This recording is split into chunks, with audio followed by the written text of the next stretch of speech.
हैं जो कभी नहीं करते आराम है, यह विशेषता है शिक्षकों की। ऐसे शिक्षकों को मेरा लाखों प्रणाम है, लाखों प्रणाम है।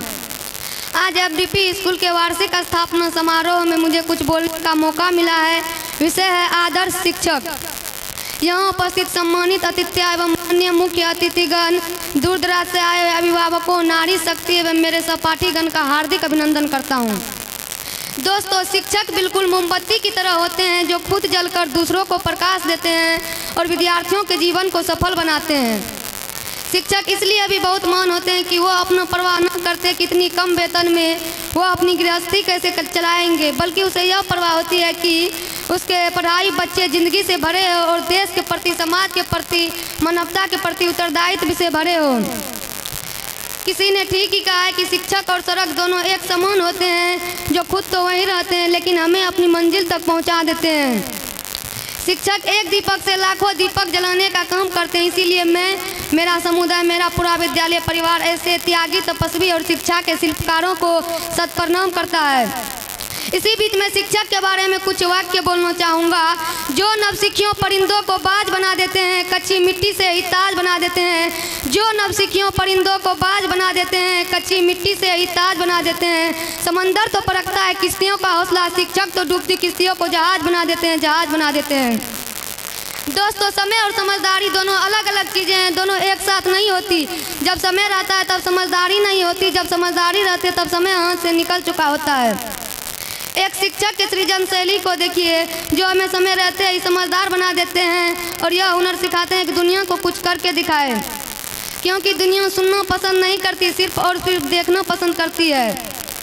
यही कारण है कि शिक्षक का दर्जा माता पिता तो क्या भगवान से भी ऊंचा दिया गया है।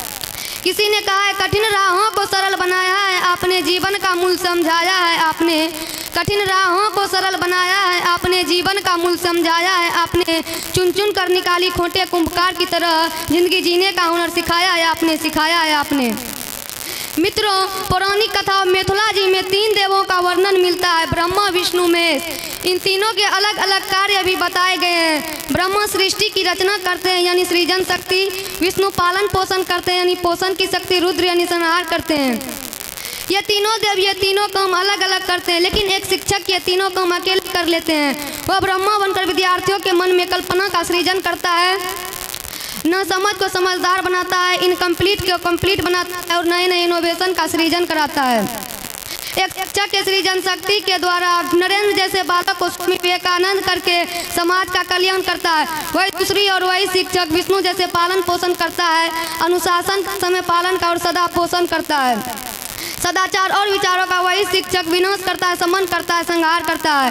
विद्यार्थियों के मन में भय और आलस्य की अज्ञानता रूपी कुरीतियों का, अंधकार का संहार करते हैं।